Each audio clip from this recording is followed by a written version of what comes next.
Olá a todos e sejam bem-vindos à segunda parte do episódio do Polar Acerca com Rui Tavares.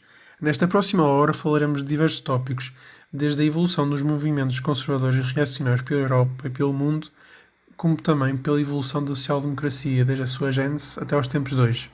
Por isso aproveitem e espero que gostem desta segunda parte.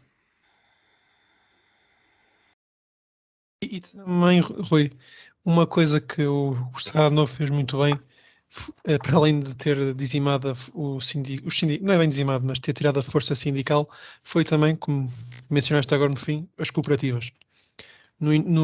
Pronto, Portugal também começou a construir, como grande parte da Europa, as suas forças cooperantes e cooperativas no início do século XX, em inspiração com as experiências de Charles Guidé e das outras experiências sociais cristãs. E depois a figura que eu acho pessoalmente mais importante do cooperativismo em Portugal, António Sérgio, que também tem da Seara, que também tem algum papel na Seara Nova, algum bastante importante, e depois no jornal que continua a publicar durante mesmo o Estado Novo, que é a Cooperativa. Agora não me lembro o nome do jornal, mas se não é a Batalha mesmo, é outro. Não é batalha. Não é a Batalha, é outro, A pronto. batalha teve grandes hiatos. Há aí uma coisa que é mais ou menos parecida, que é a figura do Proudhon. O Proudhon, por um lado, influenciou os anarquistas através daquele livro O que é a Propriedade, e da sua primeira fase, que é uma fase mais especificamente anarquista, quando ele inventa a palavra. Mas o Proudhon depois é eleito para a Assembleia Nacional Francesa e era um tipo que fervilhava de ideias, nem todas boas, mas algumas muito interessantes, como a criação de um banco do povo para dar acesso ao crédito barato às classes populares. E depois, a certa altura, tendo contributos muito grandes, além de para o libertarismo de esquerda, para o anarquismo, para o federalismo, um federalismo diferente deste federalismo que a gente ouve agora muito falar no contexto da ideia dos Estados Unidos da Europa. O federalismo proudhoniano, que é o que vai influenciar os sindicatos, é a ideia de que só pela federação, não é? A constituição de associações que depois se federam entre si e depois criam confederações, é que nós, os pequenos e pobres, podemos ter a ambição de equivaler em poder os grandes e poderosos e ricos. A sociedade, o Proudhon a certa altura apercebe-se de que o socialismo não pode ser um regresso a uma espécie de primitivismo, que a sociedade industrial, já para não falar daquela pós-industrial, uma sociedade da abundância, é uma sociedade hipercomplexa e sofisticada, e que, portanto, não se compadece de um regresso a modos, digamos, mais primitivos de produção e de consumo. O que temos é de conseguir recriar, sem coerção, sem abuso de poder, sem monopolismo, sem força bruta, sermos capazes de recriar as condições de satisfazer as necessidades de uma sociedade avançada. E, portanto, para isso para ele, em boa medida, é o federalismo e depois o mutualismo. Ora, o federalismo e o mutualismo vão influenciar os primeiros socialistas cá em Portugal. O Proudhon é a principal influência do Eça de Queiroz, do Antero de Quental. Nessa altura o Marx ainda não era um tipo famoso. O Proudhon era o socialista mais famoso da Europa e depois o Marx, de certa forma, torna-se mais célebre no final do século XIX, princípio do século XX, vai influenciar muito o Jean Jaurès em França. Há vários tipos de marxismos, mais parlamentaristas, e depois tens o leninismo. E é nessa fonte, de certa forma, proudhoniana e socialista, eu diria socialista não marxista, que o António Sérgio vai beber. E, portanto, o António Sérgio é uma figura intelectual importantíssima, porque ele é, por exemplo, um defensor do cosmopolitismo durante a década de 10. A ideia é que Portugal, mais do que ter um caminho próprio, Portugal tinha sim que aprender com o resto do mundo. É um tipo que vai beber ao pragmatismo norte-americano, ao Dewey, nas suas obras sobre pedagogia, e tendo tido que fazer a enorme travessia do deserto do Estado Novo, em que a parte mais produtiva da sua vida acaba, de certa forma, por se perder, não é? O que não teria sido o António Sérgio se tivesse vivido num Portugal democrático o tempo todo. Ele cria, no fundo, aquilo que é a vaga do cooperativismo social em Portugal democrático.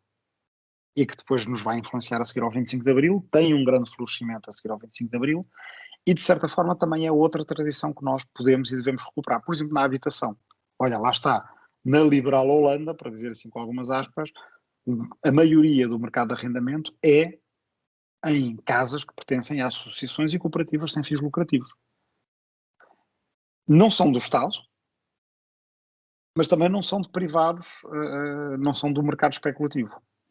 Esse terceiro setor em Portugal falta muito, e falta muito no debate político. O nosso debate político muitas vezes parece que está só concentrado numa briga entre Estado e mercado. E há algumas pessoas para quem o Estado faz tudo bem e o mercado faz tudo mal, e há outras pessoas que é exatamente o contrário. Ora, acho que a maneira mais produtiva de estar nesta briga é que tanto o Estado como o mercado têm virtudes, mas que há toda uma plétora de coisas para desenvolver, entre as quais as cooperativas, às quais nós podemos ir buscar boa parte das nossas ideias de futuro e que podemos reforçar. E isso é uma maneira de, se calhar, de ser de esquerda com outras possibilidades de futuro. Só para uma parte, antes da próxima pergunta, eu li um livro muito interessante sobre cooperativas de um senhor chamado Álvaro Garrido, que chama-se Cooperação e Solidariedade, uma história da economia social da tinta da China.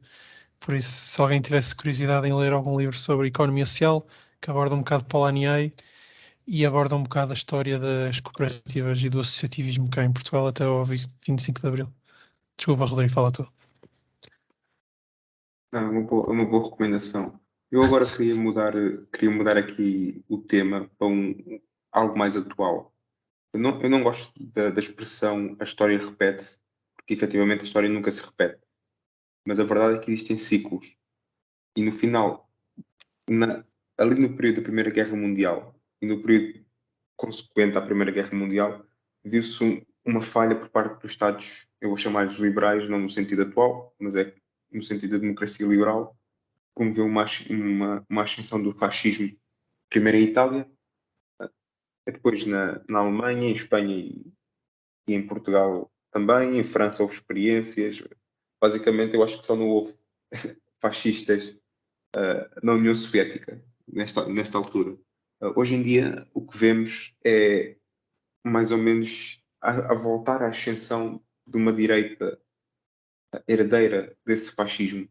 Vimos há mais tempo na Hungria, vimos mais recentemente na Suécia, uma nação tendencialmente à esquerda. Vimos agora em Itália com a eleição de Meloni, que não quero dizer o Mussolini feminino, porque acho que é muito forte ainda, mas que não esconde a sua admiração pelo ex-primeiro-ministro italiano. Em Portugal temos também um partido que muitos considerariam de extrema-direita no Parlamento, com o Chega, e a minha questão aqui é onde é que o Estado, e quando eu digo Estado, vou dizer Estado liberal, mas vou dizer os partidos do poder, não é? Neste caso em Portugal o PS, em Espanha o PSOE, onde é que estes partidos, onde é que este Estado falha para que esta direita populista consiga chamar os trabalhadores e o povo que nós chamamos a minha questão é onde é que o Estado e esses partidos têm de melhorar para que o povo não caia nesse discurso outra vez? Então, em primeiro lugar, a história repete-se ou não se repete? Num sentido muito restrito do termo, claro que não se repete. Mas quer dizer, é num sentido em que é quase trivial dizê-lo, não é? Um bocado como aquela história não se mergulha duas vezes no mesmo rio, não é? Porque o rio mudou e porque nós mudamos. E, portanto, de certa forma, aquele rio em que mergulhamos já não é o mesmo e nós também já não somos os mesmos. Mas, por outro lado, como toda a gente que já foi a uma praia fluvial mergulhou no Douro, ou no Tejo, ou no Mondego, ou no Alva, depois vai lá no ano seguinte e volta a mergulhar no Douro, no Tejo, no Mondego ou no Alva. Quer dizer, num determinado sentido, que já não é um sentido tão ultra mega restritivo, claro que a história se repete, porque a história se recombina e porque os elementos da história são pessoas que têm algumas características de base que elas próprias se repetem. E porque as sociedades humanas se fundam na memória, que é uma coisa de que a gente nunca fala. Aliás, é um dos erros, do meu ponto de vista, tanto de marxistas como de liberais, é sobrelevarem de tal forma a importância do fator económico que ou fazem de nós um homem racional homo económicos, não é? Ou acreditam que decifraram as leis da história e que, no fundo, as pessoas já não têm importância. Porque a infraestrutura, a economia e tudo o que vai por cima, as ideias, as modas, os mitos, a cultura, seria mera superestrutura. Seriam meramente epidérmicos. E os esqueletos da sociedade era o fator económico. Eu sou primordialmente um historiador da cultura e orgulhosamente um historiador da cultura e um historiador das ideias. Portanto, muitas vezes a minha tentação é dizer exatamente ao contrário. A infraestrutura da humanidade é, acima de tudo, uma vez supridas as necessidades básicas, e mesmo essas, quer dizer, mesmo quando a gente come comida crua, está a comer comida crua preparada de uma forma que é culturalmente informada, não é? É sushi ou é bife tártaro, não é? A cultura é o nosso mundo.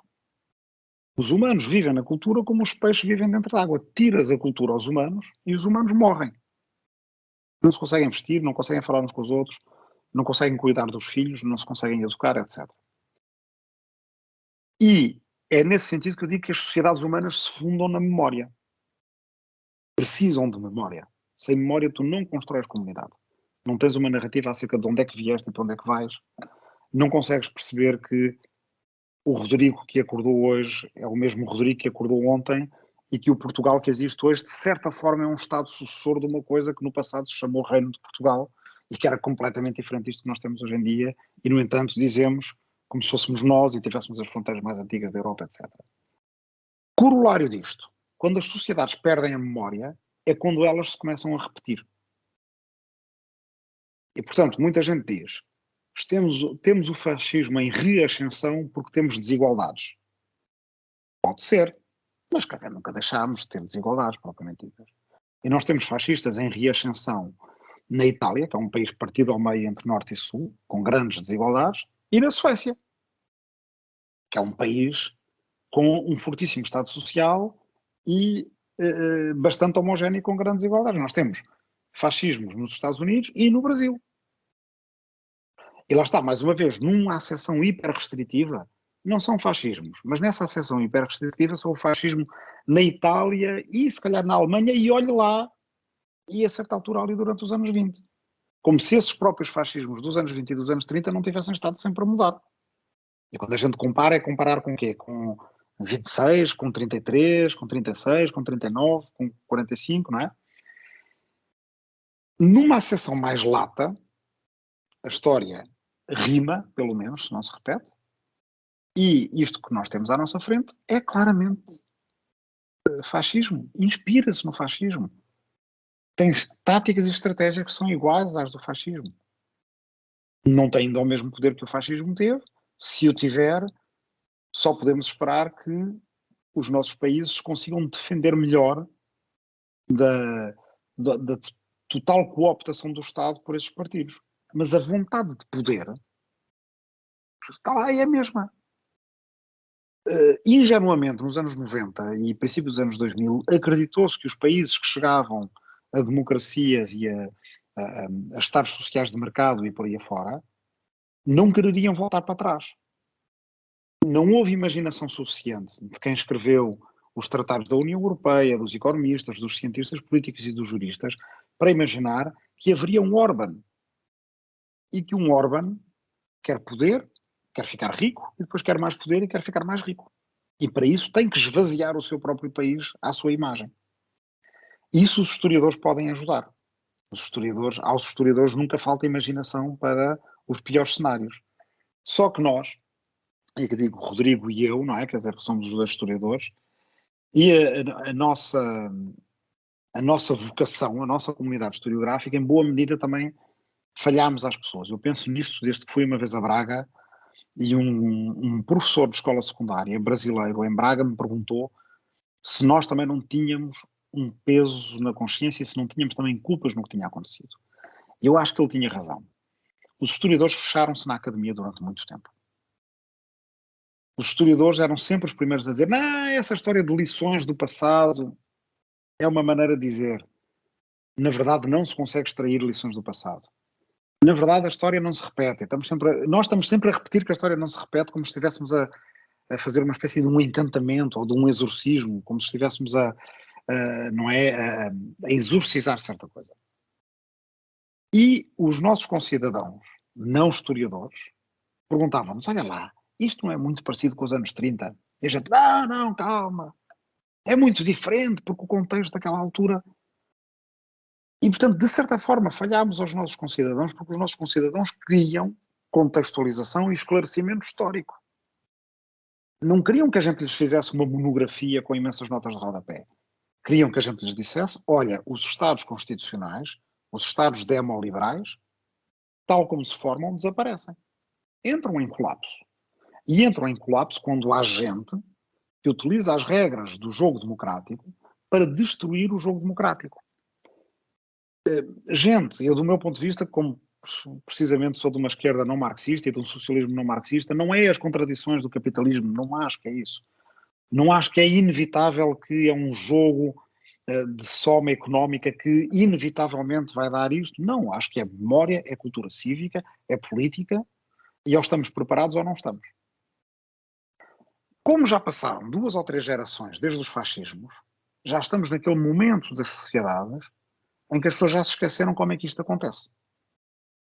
E, portanto, estão dispostas a voltar a experimentar, às vezes até naquela de achar que não é assim tão grave. Não é um bocado como tu vês uma... É um bocado como nos desenhos animados, vês uma máquina e tem um botão vermelho e diz: não carrega aqui, não é? Na história das democracias é um bocadinho a mesma coisa. Tens democracias e tem um botão vermelho que é tipo: não eleja estes gajos.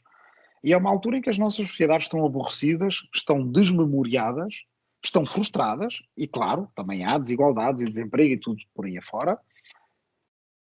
E, olha, se a gente carregasse neste botão aqui, o que é que acontece? Bem, acontece o que aconteceu no passado. Acontece que é muito difícil depois de reverter e de voltar atrás. Há 2 elementos que são essenciais na degradação de uma democracia e na derrocada de uma democracia e passagem para o autoritarismo. Para o autoritarismo de direita. Se quiserem também podemos falar do autoritarismo de esquerda, vale a pena, não o devemos negar e devemos ser honestos intelectualmente em relação aos crimes que foram cometidos em nome da esquerda. Mas agora estamos a falar da direita. As 2 condições são estas. A ingenuidade do centro-direita, que se alia à extrema-direita pensando que vai controlar a extrema-direita. Líderes do centro-direita que se enganam a si mesmos dizendo que não é um bocadinho a lógica entre o von Papen e o Hitler. O von Papen achou: este Hitler é um tolo. Eu vou fazê-lo chanceler e depois vou dominá-lo. E falha sempre. E, portanto, nós vemos no século XXI isso acontecer entre a direita e a extrema-direita na Hungria, e entre a direita e a extrema-direita na Itália, até um ponto que ficam indistinguíveis. E estamos a ver isso acontecer em Portugal. Quer dizer, o Luís Montenegro, muito claramente, é o tipo que acha que deve namorar a extrema-direita, porque vai controlar a extrema-direita a seguir, ele vai ser comido pela extrema-direita. De uma forma mais genérica, o PPE, o Partido Popular Europeu, ao nível pan-europeu, é culpado desta enorme ingenuidade. Teve o Orban no seu seio durante uma série de tempo. Os partidos do PPE, como o Forza Itália do Berlusconi, estão aliados à Meloni, e eu hoje vi o Manfred Weber, que é o líder do PPE, e que é um político que na Alemanha diz que deve haver uma linha vermelha entre a CSU, que é o seu partido bávaro, não é? Social-cristão, e a AfD de extrema-direita, e depois perguntam: então e a Itália? Entre o Berlusconi e a Meloni. A Itália é a Itália. Se há coisa que a gente sabe na história da Europa é que a Itália não é só a Itália. A Itália é mais do que a Itália. Portanto, essa é a primeira característica. Segunda característica, a divisão da esquerda. E esta deve nos fazer pensar, quer dizer, a divisão entre sociais-democratas e comunistas possibilitou a ascensão do nazismo. Não devemos ter medo de o dizer. Havia mais votos entre sociais-democratas e comunistas combinados do que no Partido Nazi. Estiveram perdidos no seu narcisismo das pequenas diferenças, a acusarem-se mutuamente de traição e a deixarem que os nazis comessem a política alemã. A certa altura, pensando, quanto pior, melhor. Agora os nazis têm um momento deles, a seguir vimos nós. Só que depois não houve a seguir. Em Itália também aconteceu o mesmo. A direita foi junta numa... A lei eleitoral italiana favorece grandes coligações. Foi escrita assim de propósito. Foi escrita assim até por políticos de esquerda, sabendo que era uma lei que quanto mais ampla for a coligação, mais benéfica ela é para conquistar deputados e senadores. A direita italiana, isso aí, ninguém lhes pode... Quer dizer, justiça lhes seja feita, jogaram com as regras que tinham, fizeram uma coligação ampla de direita. A esquerda teve 3 coligações diferentes. Centro, à volta do Partido Democrático, à volta do Cinque Stelle. Com 3 coligações, a derrota estava pré-anunciada. Eles iam perder. A não ser que houvesse um milagre qualquer, que não haveria. Só que, o que é que a esquerda italiana pensou? Por um lado é que era impossível, vejam lá, quer dizer, as suas diferenças eram tão grandes que era, alguma vez nós aceitaríamos os populistas do Cinque Stelle na nossa bela coligação com os democráticos, e depois o Renzi e o Carlo Calenda a dizer, nós que somos liberais reformistas jamais aceitaríamos aqueles esquerdistas da Aliança Verde e Sinistra ou por aí afora. Então, como são todos tão puros, foram todos separados. E a extrema-direita ganhou. Fizeram regras, é como nós decidirmos, olha, na próxima temporada vamos jogar futebol americano. E uma equipa aparece equipada e preparada para jogar futebol americano. E a esquerda aparece preparada para jogar corfball. Não é?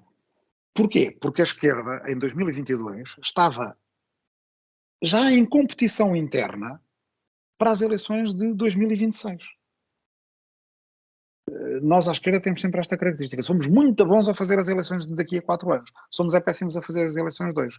A direita é ótima a fazer as eleições de hoje. E a direita ganhou as eleições de hoje na Itália. E se calhar as de 2026, já entretanto, sabe-se lá o que é que terá acontecido. Também vimos a mesma coisa. Por exemplo, aqui em Lisboa vimos a mesma coisa. A esquerda foi toda separada. Eu disse muitas vezes, a legislação eleitoral para eleições autárquicas não é como para eleições legislativas. Não pode haver uma geringonça pós-eleições.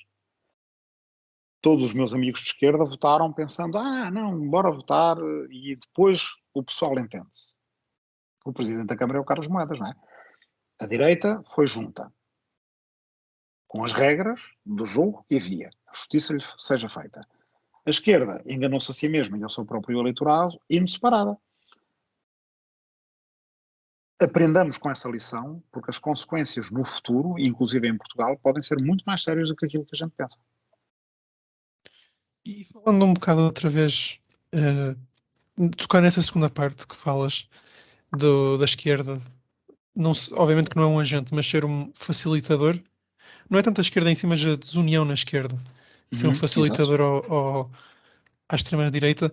Eu também queria, puxar um bocado à esquerda, posso dizer, se calhar não marxista, a social-democracia, que surge com Bernstein e Kautsky e afins, um bocado como como agora foram chamados muitas vezes, uma terceira via, porque o nome terceira via surge historicamente da social-democracia ser a terceira via entre o marxismo, ou o comunismo, e o capitalismo. Um bocado em paralelismo com o fascismo, embora não tenham nada a ver uma coisa com a outra, surgem um bocado em paralelo a social-democracia e o fascismo, para serem uma alternativa às que supostamente eram as duas outras alternativas, que é o marxismo, o comunismo e o capitalismo. Mas pronto, a social-democracia depois, como falaste há bocado, Rui, está presente em todos os projetos políticos, desde o liberalismo à democracia cristã, ao eurocomunismo, até uma cientista política chamada Sherry Berman, que fala que não foi tanto a social-democracia a ganhar no pós-guerra, mas foram os ideais da social-democracia que ganharam no pós-guerra. E também depois falaste nos anos 90 e 2000 que os países que viraram democracias não era impensável agora virarem outra vez autoritarismos de esquerda ou de direita. E eu acho que a nível histórico e a nível político vê-se que houve uma divergência entre, não é bem divergência, mas ao mesmo tempo que se abandonou esses ideais cooperativistas e comunitaristas que a social-democracia, os ideais da social-democracia trouxeram à sociedade no geral, houve também uma transposição para os ideais, entre aspas, fascistas. Ou seja, com a criação, com o aparecimento da terceira via, com o aparecimento também um bocado da nova esquerda, empurrando o eleitorado trabalhista e operário para os fascistas, houve então um afastamento entre o eleitorado original de esquerda, que passou para ser um eleitorado de direita, de certa direita, obviamente. E eu acho que, pelo menos falando por mim, eu nas eleições alemãs tive bastante esperança que o Link tivesse conseguido ter votos suficientes para formar, pronto, uma coligação que eles diziam que era a coligação verde-vermelho-vermelho. Infelizmente não conseguiu, mas pronto. Eu esperava que isso tivesse sido um bocado um começo para uma Europa mais vermelha, pronto. Infelizmente não se viu muito bem isso, tendo o caso da Suécia, acho que é um dos países mais exemplo, pronto, para a esquerda europeia, tendo uma das figuras mais conhecidas, que é o Palme, e mais consensuais na esquerda social-democrata ou socialista democrática, que pronto, ganhou por 2 lugares a extrema-direita. E depois vê-se também na Itália um PD que é descendente de partidos completamente eurocomunistas, como era o PCI, que agora é um partido que, pronto, eu até diria que é mais centrista que o PS, que parece um bocado difícil, mas eu acho que é. E então, neste sentido, eu pergunto que ajuda deu a própria, a própria social-democracia ao tentar reinventar-se com os ideais do mercado, que tu falaste nas desigualdades, sempre houve desigualdades, mas a verdade, pronto, como até o Piketty fala, as desigualdades têm aumentado, mas a riqueza dos mais ricos também tem aumentado desproporcionalmente à desigualdade.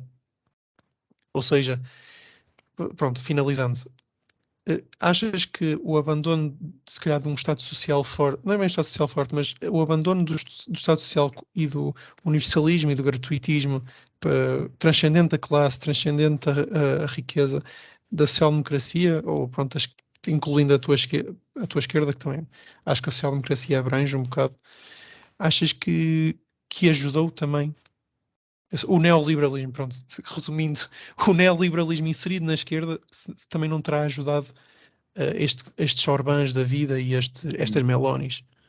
Sim. A esquerda, de certa forma, se calhar eu tentaria resumir isso tudo dizendo que desistiu de inventar o futuro. Não é? Tens uma esquerda mais centrista, um centro-esquerda, que muitas vezes nem sequer utilizava a palavra esquerda para se autodefinir. Eu lembro nos anos 90 assistir a campanhas eleitorais e estar um tempo todo à espera que num debate, num comício de campanha, alguém dissesse que era da esquerda, quer dizer, não, é um bocado a sensação que aparece no filme do Nanni Moretti, não é? Com o Máximo D'Alema, e olha que o Máximo D'Alema era do antigo PCI, e ele diz, não é? Diz qualquer coisa de sinistra, não é? Diz qualquer coisa de esquerda, e depois no fim já está, não é? Diz qualquer coisa de cívico, e no fim já está a dizer, mas diz qualquer coisa, diz uma coisa concreta. E aqueles políticos dos anos 90 e do início dos anos 2000, em boa medida, não o diziam, eram meros gestores. Não é? Quer dizer, a certa altura, a União Europeia tinha 15 Estados-membros. Desses 14 tinham governos socialistas, social-democratas, trabalhistas. E se pensares bem, qual é que é a grande inovação nas políticas sociais daquela época, não te lembras. Eu já tive uma conversa com uma antiga ministra da Educação trabalhista neerlandesa e fiz-lhe essa pergunta. Ela disse, fizemos uma reforma do sistema do ensino superior em que os alunos passaram a pagar propinas. Quer dizer, Se isto não é uma cedência enorme, uma desistência de inventar o futuro, eu não sei o que é. E aí a Sherry Berman e outros, quer dizer, têm completa razão, e o Piketty, que estava a citar, as desigualdades, elas são construídas em boa medida. Quer dizer, são justificadas ideologicamente e dão trabalho a construir àqueles que acham que a desigualdade é uma força positiva, natural e irredutível na sociedade. Acreditam nisso? Alguns diremos por interesse, mas também por convicção. E, portanto, aí tens mais à direita. Na esquerda, que acha em geral que as desigualdades são contingentes, são injustas, podem ser corrigidas e que a sociedade fica melhor quando as corriges, há essa desistência de inventar o futuro por parte do centro-esquerda da terceira via, mas também da esquerda mais radical, há uma igual desistência. Os comunistas caiu-lhes o muro em cima, literalmente. E ficaram naquela coisa entre saudosismo e rejeição, numa espécie de prestação, numa espécie de crise permanente, de conversa permanente sobre a crise da esquerda, que não era uma crise da esquerda, era uma crise de uma esquerda autoritária para lá da cortina de ferro. E, portanto, esses dois campos da esquerda desistiram de inventar o futuro. Onde é que, apesar de tudo, houve alguma força motriz, que é sempre a coisa mais interessante da esquerda, de capacidade de inventar o futuro? Nos partidos verdes e ecologistas, alguns são muito centristas, outros são mais à esquerda, e depois, a certa altura, começa a aparecer também, em boa medida, em experiências fora da União Europeia, na América Latina, nos Estados Unidos, há uma espécie de reinvenção da social-democracia, não é? Discussões sobre a globalização, discussões sobre o contrato social, discussões sobre novos tipos de apoios públicos, de prestações sociais, orçamentos participativos, transportes públicos gratuitos, um novo contrato social e ambiental e por aí fora. Depois, à esquerda, faltou também, em boa medida, uma relação com a Europa e com a globalização, que é uma coisa surpreendente, porque a esquerda foi sempre mais predominantemente cosmopolita do que nacionalista. Quer dizer, há alguns elementos nacionalistas à esquerda, com o Stalin e por aí fora, mas, nomeadamente, a esquerda europeia foi sempre principalmente europeísta. Eu hoje vejo com grande espanto que às vezes há gente que acha que o LIVRE é um partido de esquerda que peca por ser europeísta. E a minha vontade é responder, não, é um partido europeísta porque é de esquerda.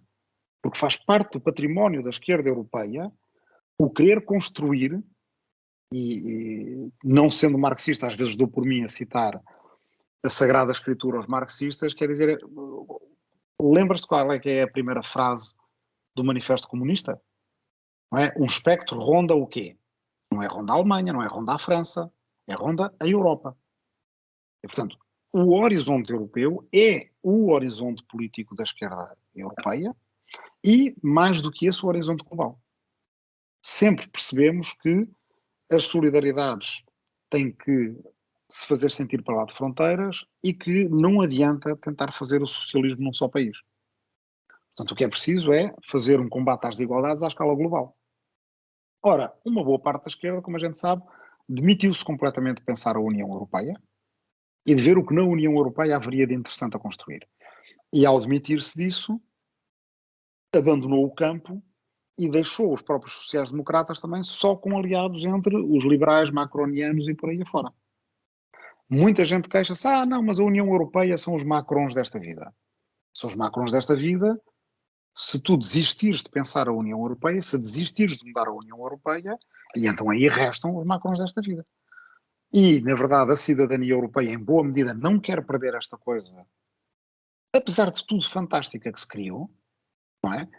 Que o Lula chama um património da humanidade, que o Pepe Mujica diz, quem me dera ter uma União Europeia na América Latina, e há uma esquerda europeia que parece que sofre de um certo enfado e desiste de pensar a União Europeia. Portanto, aí, mais uma vez, a esquerda dividiu-se era a antiga divisão entre reformistas e revolucionários, a esquerda pró-europeia, no fundo, acabou por se misturar com o PPE e com o ALDE a gerir a coisa europeia, a tecnocracia de Bruxelas, e a outra demitiu-se completamente. Sobre a globalização, a mesma coisa. De cada vez que há uma pandemia, de cada vez que há uma coisa qualquer, eu já não tenho conta, nem às vezes paciência para todos os artigos que vão aparecer, muitas vezes de camaradas e amigos meus à esquerda, a profetizarem o fim da globalização, a profetizarem o fim da União Europeia, um bocado como nos anos 20 ou 30 profetizavam o fim do capitalismo e esperavam que dali saísse uma coisa qualquer melhor. A globalização, o Rodrigo é historiador e, portanto, os historiadores têm uma visão da globalização diferente da dos economistas. A globalização é um facto da história da humanidade. Não é um interruptor que tu ligas e desligas. Mesmo com a pandemia, tu fechas fronteiras, mas a seguir a fechar fronteiras nacionais tiveste que fechar fronteiras municipais. Porque a nossa sociedade ou funciona de uma maneira ou funciona da outra. Mas a fronteira nacional não tem nada de especial. E depois, quando inventas uma saída para a pandemia, é através de um esforço global e cosmopolita científico de criação da vacina. E que no caso da Europa, compras a meias e distribuis por todos. Se a esquerda desiste de pensar este tipo de estruturas e de políticas transnacionais e cosmopolitas, está a desistir de querer mudar o mundo, porque o mundo hoje em dia é interconectado. Não adianta tentar mudar no seu cantinho por si só e depois, passado um ano ou dois, vir-se queixar, porque as agências de rating, porque o Banco Central Europeu, porque não sei o quê. Quer dizer, não dá para mudar só no nosso cantinho. Não é? Cuidar do nosso jardim é criar movimentos que são eles próprios transnacionais. Isso era a natureza da esquerda. No final do século XVIII, durante todo o século XIX, durante boa parte do século XX. Hoje em dia há uma esquerda que se deixou encantar pelos campos de sereia nacionalistas. E pode ser uma boa esquerda de protesto, mas não é uma boa esquerda de reinvenção. E, portanto, a culpa é das duas. Não é? Eu posso facilmente estar aqui mais uma hora a listar todas as culpas da esquerda mais neoliberal e terceira via. Mais desidratada, mais água destilada, não é? Quer dizer, sem cheiro, sem odor, sem... Mas também posso estar aqui também, ao mesmo tempo, a verberar a forma como, de certa forma, a esquerda se tornou mais reacionária do que revolucionária. Mais capaz de pisar no travão porque não gosta de nada do que vem aí no futuro, do que propriamente dizer às pessoas, olha, não tenham medo do futuro. Aqui está como a gente pode fazer. Aqui está como a gente pode recriar os nossos laços sociais. Se a esquerda não gosta do futuro, que futuro é que a esquerda pode ter? Eu agora gostava de pegar aqui já que estávamos a falar da União Europeia, fazer aqui um pouco de advogado do diabo, não é? Porque estávamos a falar de populismo, da ascensão da extrema-direita, mas essa ascensão nunca tem causas únicas. E podemos pegar tanto causas nacionais como causas internacionais. E sabemos que a União Europeia, tanto como disseste, Rui, à esquerda, que é vista como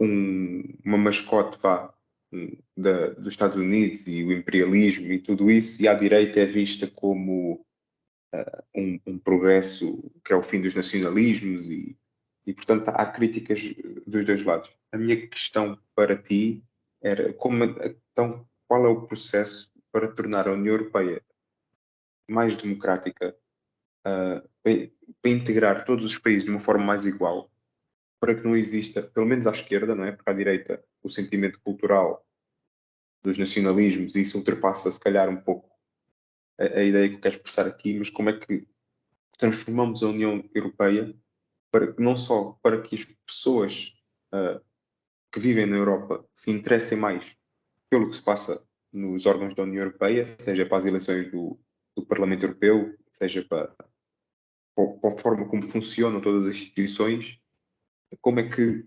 reformamos a União Europeia? E já que estamos à esquerda, a palavra exata, reformar. Ou reformular, não é? Quer dizer, naquela briga entre reformistas e revolucionários, muitas vezes eu defino-me como reformulacionário, ou seja, e isso não significa uma mistura, um jogo de palavras em que tem metade de uma coisa e tem metade de outra. É uma coisa diferente, que não é metade reformista e metade revolucionário, é reformular, de certa forma, as regras do jogo. As regras do jogo da União Europeia é que ela é um clube de democracias, mas não uma democracia. Ou seja, é um clube formado por 27 democracias diferentes. E isto não funciona. Não funciona porque quando uma dessas 27 democracias deixa de ser uma democracia, pode minar todos os esforços dos outros. Por exemplo, quando estás numa situação de guerra como é aquela que estás agora, e vês o Orban a vetar todo o tipo de posições conjuntas da União Europeia. E quando impedes a União Europeia de agir, isto agora está mais ou menos na cara de todos, porque a guerra pôs isso em grande enfoque, mas o Orban conseguiu impedir a União Europeia de agir, por exemplo, em relação aos refugiados. Não havia exatamente uma crise de refugiados que nós não soubéssemos resolver. Os instrumentos para lidar com o influxo de refugiados existiam desde os anos 50. A Convenção de Genebra não lhe aconteceu nada que deixasse funcionar.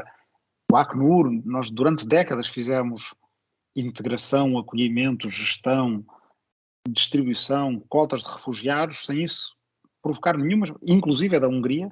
200 mil foram reinstalados em poucos meses, em 56 e início de 57. Não desaprendemos isso. É um bocadinho como a desigualdade que tem que ser provocada, que tem que ser planeada. A crise de refugiados, ela de certa forma, ela foi sintetizada, foi manufaturada, porque a partir do momento em que a União Europeia não funciona, esta direita populista recolhe uma série de dividendos. Eles também têm a sua versão do quanto pior, melhor. E, portanto, é por isso que uma União Europeia que seja um clube de democracias, a certa altura nem isso é. Portanto, nós não precisamos só de tornar a União Europeia mais democrática. Nós precisamos de ter uma democracia europeia. Uma coisa que qualitativamente e quantitativamente é diferente das democracias nacionais, não substitui, não extingue, antes pelo contrário, cria uma espécie de quadro continental no qual as democracias nacionais podem ser vibrantes, mas é uma coisa diferente. E alguns autores acham, bem, nós deveríamos ter uma democracia europeia que fosse pelo menos tão democrática quanto as democracias nacionais. Eu, seguindo um bocadinho o que diz o Etienne Balibar, vou mais longe. Nós temos que ter uma União Europeia que seja uma democracia qualitativamente adequada ao século XXI, como as democracias nacionais são do século XIX e do século XX. E, portanto, nesse sentido, ainda mais democrática do que as democracias nacionais. E agora vamos ao concreto. Isso significa, por exemplo, nós no Conselho da União Europeia, quem faz lei todos os dias, em nosso nome, são diplomatas, são embaixadores. Tudo bem, os ministros vão às reuniões, mas as negociações todos os dias em Bruxelas são o Coreper 2 e o Coreper 1, são os chefes de missão, são 2 embaixadores por país da União Europeia que as fazem. Quando o ministro chega lá, resta uma coisa ou outra para decidir, porque o resto foi negociado, por quem está lá permanentemente. Nós dizemos, como é possível que haja um órgão legislativo, o Conselho da União Europeia, que também negocia orçamentos em nosso nome, que estabelece as regras do mercado interno da União Europeia e de uma série de outras coisas, Schengen, por aí afora, e os legisladores não são eleitos. O mínimo de uma democracia é que os legisladores sejam eleitos. Serem embaixadores em vez de legisladores é um resquício do tempo em que política europeia era política externa. Política europeia não é política externa. Nós vemos o impacto da política europeia todos os dias em coisas como a prestação que os teus pais vão pagar de casa para o mês que vem. Portanto, como é que se pode dizer que isto é política externa? Já não é. Quer dizer, nós temos instituições verdadeiramente federais como o Banco Central Europeu. Agora até temos instrumentos de dívida ao nível federal. Portanto, política europeia é política interna e, portanto, nós não podemos ter embaixadores a legislar. Temos que ter legisladores eleitos. Portanto, deveríamos transformar o Conselho da União Europeia numa segunda Câmara eleita da União Europeia. E se me disserem, mas para isso é preciso mudar os tratados, eu digo, cada país pode fazê-lo sozinho. E aí até há um lado interessante em que alguma renacionalização da política europeia pode resultar em dividendos democráticos, tanto ao nível nacional como europeu. Portugal pode decidir, olha, em vez de nomearmos os 2 embaixadores, vamos passar a eleger na Assembleia da República ou até por voto direto. É um bocadinho o que o Oregon fez em 1913, quando passou a eleger os senadores, porque os senadores nos Estados Unidos não eram eleitos também. Eram nomeados pelos congressos estaduais, o que quer dizer que na maior parte das vezes eram nomeados pelos governadores em troca de favores políticos ou financeiros ou outros. Bem, então esse é um aspecto. A Comissão Europeia. A Comissão Europeia tem que se apresentar a eleições com um programa. Não pode continuar esta história de chega lá uma Comissão Europeia e o programa faz-se depois das eleições e ninguém teve a oportunidade de o validar. Bem, o Parlamento Europeu também pode melhorar, já é eleito diretamente, mas, por exemplo, o Parlamento Europeu poderia determinar que o número mínimo de cidadãos europeus poderiam fazer uma proposta de projeto piloto com o remanescente do orçamento europeu. São projetos, no tempo em que eu estive no Parlamento Europeu, iam até 9 milhões de euros. Um deputado individual podia propor, por que não dizer que 20 mil pessoas podiam propor? 20 mil pessoas de 3 países diferentes. De qualquer forma, aquilo ainda teria que ser votado. Portanto, não era uma aplicação automática e não temos que ter medo que o povo fosse inventar uma série de maluqueiras. O mais que acontecia era que os eurodeputados e os representantes do Conselho teriam muito mais por onde escolher projetos pilotos interessantes e as pessoas também sentiriam um envolvimento muito maior na política da União. Mas, em última análise, ser uma democracia, por oposição a ser um clube de 27 democracias, é uma coisa que é feita de baixo para cima, é feita nas ruas e nas praças das cidades e nos cafés, é feita nos jornais e nos blogs e na internet e na televisão e por aí afora. De certa forma, não sei se pode dizer que o Brasil fosse uma república federal por oposição a não sei quantos estados, até aparecerem coisas como a Globo, ou que os Estados Unidos tenham sido uma nação antes de aparecerem coisas como as linhas de comboio. Pouco antes disso teve em riscos de se separar em dois com a Guerra Civil. E, portanto, o que faz verdadeiramente falta na União Europeia é uma esfera pública europeia. Isso talvez a vossa geração vá criar. Quando houve a crise da zona euro, ali em 2011, eu lembro de ter apanhado um táxi em Bruxelas e o taxista estava a falar mal de nós, os europeus do Sul.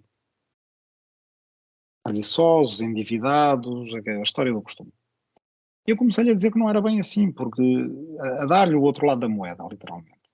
E ele achou muito interessante. E perguntou-me, mas onde é que eu posso ler isso? Onde é que eu posso ler mais coisas sobre isso? E eu embatuquei. Porque, no máximo, talvez alguns artigos de opinião no Financial Times ou na New Left Review se aproximassem disto. Ou no Le Monde Diplomatique, com perspectivas diferentes. Este não é, quer dizer, não é suficiente para construir uma esfera pública. Nós, de certa forma, estamos a ter vários diálogos em separado. Agora, isto era pior antes da pandemia, desse ponto de vista, e pior antes da guerra. E eu também acredito que vai acontecer muita coisa nos próximos anos, 5 a 10 anos, que ao mesmo tempo em que teremos enormes desafios, porque está a chegar ao ponto de ebulição esta luta entre cívicos e populistas, entre democráticos e autoritários, em que vamos ter que fazer alianças com gente com a qual não concordamos em tudo, mas concordamos no Estado de Direito, concordamos nos direitos fundamentais, concordamos na democracia. Vai ser a luta da nossa geração, mas ao mesmo tempo também vai acontecer muita coisa, até do ponto de vista tecnológico. Vai ser fácil termos conversas como esta que estamos a ter aqui, cada um na sua língua natural e com uma data de pessoas de uma série de línguas.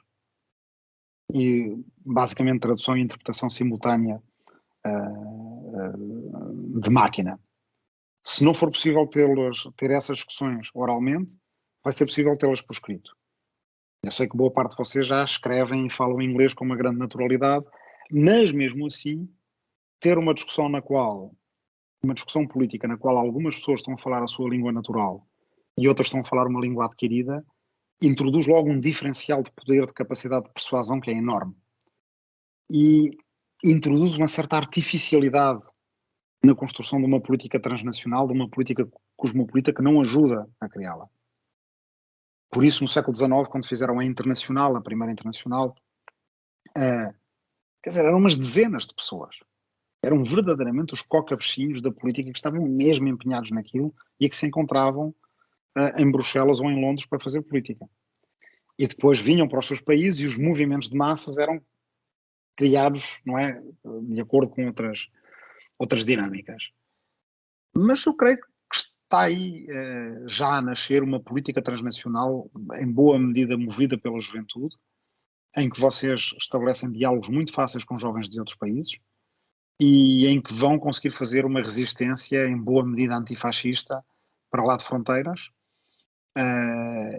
e que essa esfera pública europeia pode nascer ou de certa forma renascer, porque ela tanto no século XVIII como no Renascimento, em boa medida ela já existiu. E se me permites falar um bocado, parafrasear a Sherry Berman outra vez, que ela faz um paralelismo entre como os sociais-democratas do início do século XX se aliaram a outras forças políticas para democratizar os seus respectivos países. Agora, a esquerda, também não singularizando os sociais-democratas, se deve juntar tanto a si como a grande parte de outras forças que sejam democráticas, verdadeiramente democráticas, para formar uma União Europeia, como tu dizes, não é um clube de democracias, mas uma democracia que é um clube de outros países que também são democráticos. E eu acho que pronto, que cá em Portugal, se calhar não se nota... Qual é que é a grande dificuldade que temos ao nível da União Europeia? É que ao nível nacional, tu fazeres uma transição de uma ditadura portuguesa para uma democracia portuguesa, apesar de todas as dificuldades, é relativamente direto, porque tu tens que... Há uma coisa que tu não precisas de mudar. Embora, na verdade, o país tenha mudado completamente, porque era um império e deixou de ser, há uma parte da equação que é relativamente estável, que é Suponho que seja a língua e a cultura, portuguesa, não é? Sim. A ditadura portuguesa, a democracia portuguesa. Sim. Tu, no caso da criação de uma democracia europeia, não é a mesma transposição relativamente direta para o mesmo espaço. Isto vê-se em coisas do género. País a país era relativamente fácil porque era o proletariado sueco a negociar com a burguesia sueca, ou a confrontar a burguesia sueca. Mesmo que o movimento social-democrata fosse um movimento por natureza transnacional. Os partidos, sei lá, o Partido Socialista Francês chamava-se Secção Francesa da Internacional Operária. Portanto, entendia-se a si mesmo apenas como uma secção nacional de uma coisa mais lata. Mas depois tu tens coisas assim do género. Se a gente quiser fazer uma revolução em Portugal, a gente sabe para que praça é que a gente deve ir. E o desafio é, na Europa, onde é que isso está? Não é? Quer dizer, o quê? Vamos para o Boulevard Schuman ou para a rotunda da Comissão Europeia? Mas aí vamos dizer, mas estes gajos não mandam em nada. Os que mandam são os tipos do Conselho do outro lado da rua. Então vamos atravessar a rua e vamos para a frente do Conselho? Mas depois vamos dizer, não, os chefes do governo não estão cá, só estão os embaixadores. Então vamos para onde? Vamos para Berlim, para cada capital manifestarmos. Então a dificuldade é essa. Temos que construir uma democracia e temos ao mesmo tempo que criar as praças onde essa democracia vai nascer. Criar os novos lugares, não é? Isto tem talvez comparação com, na altura da unificação alemã e da unificação italiana, no século XIX, aquela famosa frase do inventámos a Itália, agora temos que inventar italianos. Aqui é um bocadinho ao contrário. Já existem europeus, falta inventar a Europa. Sim, que será uma dificuldade que provavelmente a minha geração e a do Rodrigo teremos que enfrentar mais. Mas isso é o que é entusiasmante, não é? Quer dizer, Sim, não exato. tinha graça. É uma nova forma de fazer política, claro, sem ser ao nível nacional.